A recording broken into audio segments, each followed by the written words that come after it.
देखिए, सरकार ने हमारे साथ विश्वासघात किया है। हमें जो आश्वासन मिले थे, जो हमारे कर्मचारी नेताओं से सरकार ने आश्वासन दिए थे कि हम आपकी पुरानी पेंशन को लेकर के इस बजट सत्र में बहाली के लिए कुछ प्रावधान करेंगे। दोस्तों, मैं आरिफ खान एक बार फिर क्राइम एक्सपोजर न्यूज़ रूम से आपके सामने नए मुद्दों और ताज़ा खबरों के साथ। पुरानी पेंशन बहाली को लेकर तमाम सरकारी कर्मचारी संगठन और सरकार न सिर्फ आमने सामने है बल्कि दो दो हाथ करने के मूड में है। आपको बताते चलें, जब से सरकार ने ये पेंशन सिस्टम ख़त्म किया है तब से ही तमाम सरकारी कर्मचारियों में बेचैनी है और वो उसी वक्त से ये मांग कर रहे हैं कि हमारी पेंशन भी उसी तरह लागू हो जिस तरह से पुरानी पेंशन लोगों को दी जाती है।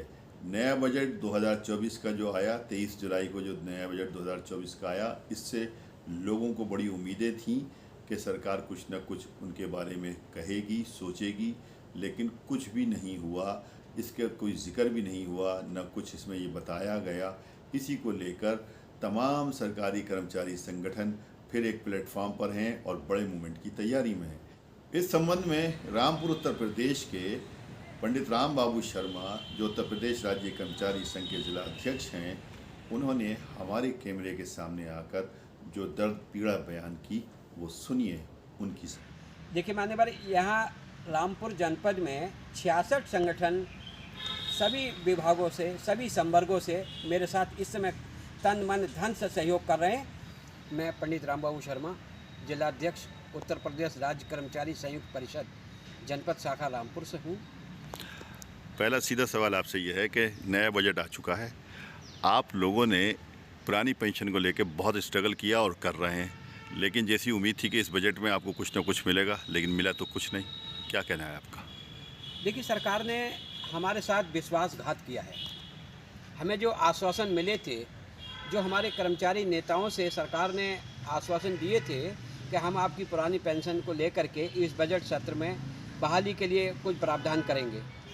एक कमेटी बनाई थी, उस कमेटी की रिपोर्ट भी आ गई है 2 महीने पहले, लेकिन सरकार ना उस कमेटी की रिपोर्ट पर कोई अमल कर रही है और ना ही हमारी पुरानी पेंशन नीति देने के लिए इन्होंने इस बजट में कोई भी प्रावधान नहीं किया है, जो कि कर्मचारी के साथ सीधा सीधा कुठाराघात है। जबकि ये स्वयं 5-5 पेंशनें ले रहे हैं, पुरानी पेंशन का लाभ उठा रहे हैं सारे राजनेता, और कर्मचारी बेचारा अपनी सारी ज़िंदगी 60 साल सेवा करने के बाद भी एक पेंशन लेता है, उस पर भी इन्होंने डाका डाल दिया है। हमारी पेंशन को काट करके ये खुद पेंशन ले रहे हैं। कोरोना काल के अंदर आप लोगों ने जितनी सेवाएं की थी, उसके बदले में जो आपका TDA वाला मामला था, वो क्या मामला है? कोरोना काल में हमारे कर्मचारियों ने अपनी जान हथेली पर रख करके कोरोना काल में अपने देश के नागरिकों की हमने सेवा की, चाहे वो पैरामेडिकल स्टाफ हो, चाहे वो पुलिस विभाग हो, चाहे वो हमारे छोटे संवर्ग के कर्मचारी हों। हमने पुराने उस कोरोना काल में जो है लोगों की सेवा की, घर घर जाकर सर्वे किया, उनको मेडिकल किट पहुंचाई, उनको दवाइयाँ घर पर पहुंचाई, उनको जांचें हमने फ्री की। लेकिन उसके बाद भी जो हमारा एक DA का पैसा था, भोजन भत्ता, बजाय बढ़ाने उस 18 महीने के उस DA को भी काट के बंद कर दिया। हमें ये अपेक्षा थी कि शायद इस बार सरकार हमारे उस 18 महीने के उस पैसे को देगी, लेकिन वो भी इन्होंने नहीं दिया। कर्मचारियों के साथ जितना विश्वासघात कर सकते हैं, कुठाराघात कर सकते हैं, सरकार कर रही है। अभियंता थे जी, तो उनका वेतन 1,70,000 रुपये था, लेकिन जिस दिन उनका रिटायरमेंट हुआ, उनको रिटायरमेंट के बाद पेंशन मात्र 2,200 रुपये मिली। वो अब मजदूरी करते हुए घूम रहे थे, कह रहे साहब अब मैं सड़कों पे जाकर के मजदूरी करूंगा। नहीं, ये कम पेंशन मिलने का कारण क्या है, ये बताइए ना। कम पेंशन मिलने का कारण मान्यवर ये है कि हमारे पैसे को हमारी बिना मर्जी के इन लोगों ने ज़बरदस्ती शेयर मार्केट में लगा दिया है। अच्छा। हमारे किसी कर्मचारी को नहीं, अधिकारी को भी ये जानकारी नहीं है कि हमारा पैसा किस कंपनी के पास है और वो कब हमें बढ़कर मिलेगा भी या नहीं मिलेगा। पैसा किसने लगाया? ये पैसा सरकार ने हमारी बिना मर्जी के। तो आपने कहा जैसे कि अभी आपके अधिकारियों को नहीं मालूम, आपके अधिकारी तो सरकार का पार्ट हैं। देखिए, जो हमारे पास संदेश अभी तक हैदराबाद से आते हैं जी, वो संदेश कुछ और होते हैं और यहाँ पे जो हमारे जो लेखा जोखा है किसी भी विभाग में उस एनपीएस का सही लेखा जोखा नहीं है। इसीलिए हमारे साथ सबसे बड़ा विश्वासघात है। जैसे अभी पीछे नीरव मोदी वगैरह लेकर के भागे थे पैसे को, ये हमारा प्रदेश में नहीं पूरे भारत में सबसे बड़ा घोटाला साबित होगा।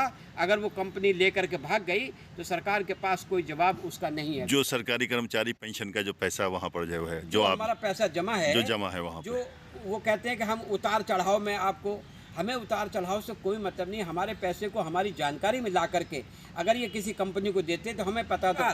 यदि सरकार हमारी नहीं सुनती है तो निश्चित समझिए कि सरकार भाजपा किसी कीमत पे भी नहीं रहेगी। ये भाजपा हमेशा कर्मचारी विरोधी रही है। पहले आई नकदीकरण समाप्त कर लिया, दूसरी बार आई एलटीसी ख़त्म कर दी, इस बार आई तो पेंशन ख़त्म कर दी। अब हम पे एक 50 साल के बाद में पुरानी पेंशन वो लेकर के जबरन ये सेवानिवृत्ति दे रहे हैं लोगों को, और उनको जो है ज़बरदस्ती 50 साल का होने के नाते उनसे कह रहे हैं आप अपने घर जाइए।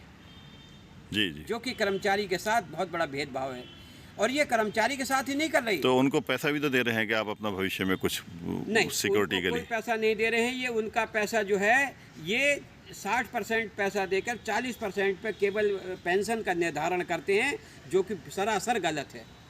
कर्मचारी अपना 60 साल 2200 रुपये में, 2300 रुपये में, 1500 रुपये में कैसे गुजारा करेगा? जबकि आज की तारीख में अगर मजदूर भी 100 रुपये से करता है तो 3000 रुपये मजदूरी होती है। कैसे गैस का करेगा, कैसे घर का राशन का करेगा, कैसे अपने बाकी खर्च पूरा करेगा? बच्चों की पढ़ाई है, ट्यूशन की फ़ीस है, किताबें हैं, कुछ नहीं कर पाएगा। ऐसी दशा में इस सरकार ने कर्मचारी के साथ शुरू से ही भेदभाव किया है, और ये हमेशा कर्मचारी विरोधी सरकार है। ताकि अभी तक हमारे साथ ही नहीं, एक एक कर्मचारी पर 8-8, 9-9 पटल का और नलकूपों का चार्ज है। अतिरिक्त रूप में प्रतिकर भत्ता दे नहीं रहे, एक्स्ट्रा काम करा रहे हैं। इसके अलावा उसको हमारे बच्चों को बता देते कि हमारा पैसा जमा जो है वो इस कंपनी के पास है, लेकिन किसी के पास लगाए कर्मचारी से अधिकारी के पास भी कोई जानकारी नहीं है। जबकि एनपीएस में लगाए चपरासी से लेकर के और आईएएस, सीनियर आईएएस तक इसमें हैं। आपके न्याय अनुभाग में भी हैं, पैरामिलिट्री में भी हैं, आपके और अन्य विभागों में भी इस कर्मचारी हैं। लेकिन आईएएस, आईपीएस, पीसीएस वगैरह सब इसमें हैं बेचारे, लेकिन किसी को भी जानकारी नहीं है कि हमारा एनपीएस का पैसा कट रहा है, किस कंपनी को जा रहा है और कहाँ जमा हो रहा है। कोई लेखा जोखा किसी कर्मचारी के विभाग में तक उपलब्ध नहीं है। ये भाजपा हमेशा कर्मचारी विरोधी रही है। पहले आई नकदीकरण समाप्त कर लिया, दूसरी बार आई एलटीसी ख़त्म कर दी, इस बार आई तो पेंशन ख़त्म कर दी। अब हम पे एक 50 साल के बाद में पुरानी पेंशन वो लेकर के जबरन ये सेवानिवृत्ति दे रहे हैं लोगों को, और उनको जो है ज़बरदस्ती 50 साल का होने के नाते उनसे कह रहे हैं आप अपने घर जाइए। कर्मचारी के साथ बहुत बड़ा भेदभाव है, और ये कर्मचारी के साथ ही नहीं कर रही। तो उनको पैसा भी तो दे रहे हैं कि आप अपना भविष्य में कुछ नहीं, सिक्योरिटी के लिए कोई पैसा नहीं दे रहे हैं। ये उनका पैसा जो है ये 60% पैसा देकर 40% पे केवल पेंशन का निर्धारण करते हैं, जो कि सरासर गलत है। कर्मचारी अपना 60 साल 2200 रुपये में, 2300 रुपये में, 1500 रुपये में कैसे गुजारा करेगा? मान्यवर, एक बात सुनिए, कर्मचारी ये परमानेंट कर्मचारी तो रख ही नहीं रहे। बेरोजगारों के साथ जो शोषण कर रहे हैं, ये किसी को 10,000, किसी को 8,000, किसी को 12,000, किसी को 15,000 वेतन के नाम पर केवल आउटसोर्सिंग इन्होंने ठेका दे रखा है सरकारी विभागों ने प्राइवेट संस्थाओं को। वो संस्था जो एनजीओ हैं वो उनकी भर्ती कर रहे हैं, और वो उनकी जो भर्ती हो रही है वो कर्मचारी से 18 घंटे तक काम ले रहे हैं, और केवल 12,000, 11,000, 10,000, 20,000 इस तरह से उनके हाथ पर रख करके उनका शोषण कर रहे हैं। जो पढ़ा लिखा कर्मचारी समाज, जो शिक्षित वर्ग है, वो आज चपरासी की नौकरी करने तक को तैयार है। बीटेक, एमटेक बेचारा परेशान है। भाई, जिन माँ बापों ने अपने बच्चों को पढ़ाया था, क्या उम्मीद रखी थी कि आप भाई हमारे निष्पक्ष, बेबाक, बेखौफ खबरें सुनने के लिए क्राइम एक्सपोजर वेब चैनल को सब्सक्राइब कीजिए, खबर को लाइक शेयर कीजिए, और क्राइम एक्सपोजर अखबार भी मांगिए।